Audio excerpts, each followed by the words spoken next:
মন দিয়ে কথাগুলি শুনুন। ইংরেজি শিক্ষা হারাম হারাম বলে আমরা হুজুরেরা সাধারণ শিক্ষাটা তুলে দিলাম মুশরিক ও খ্রিস্টানদের হাতে। বিজ্ঞান শিক্ষা হারাম বলে বিজ্ঞান বিভাগ ছেড়ে দিলাম নাস্তিকদের হাতে। টিভি দেখা হারাম ফতোয়া দিয়ে সকল মিডিয়া তুলে দিলাম নগ্নতাবাদী বামরামদের হাতে।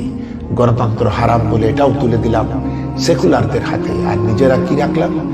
খানকা, মাজার, মাদ্রাসা, মসজিদ আর ঝাড়ফুঁক মাদুলি ব্যবসা। পার্লামেন্টে আমরা না গিয়ে সেখানে পাঠালাম ইসলামী জ্ঞানে অজ্ঞ এক শ্রেণীর বিজ্ঞদেরকে। আর তাই তাদের কাছে আমাদের দফার রফা নিয়ে লাঞ্ছনার মার খেতে হয়। সেই পার্লামেন্টে আমরা থাকলে তো দাবি করা লাগতো না, মুহূর্তেই আইন করে সেগুলো করতে পারতাম কবেই।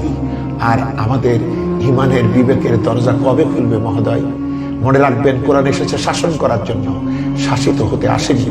প্রকৃতি ইসলামের জন্য কি কাজ করেছে আমি আপনি? আল্লাহ রাসূল সাল্লাল্লাহু আলাইহি ওয়াসাল্লাম পৃথিবীতে এসেছেন কোরআনের বিধান কায়েমের জন্য, এবং তিনি 10টি বছর কোরআন দিয়ে রাষ্ট্র পরিচালনা করে দেখিয়ে দিয়েছেন।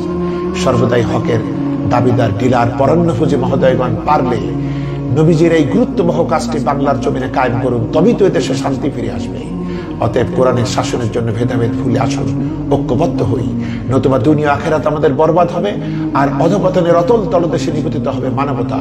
হে আল্লাহ, মুসলিম উম্মাহকে আপনি ঐক্যবদ্ধতার বোধোদয় দিন। আমিন।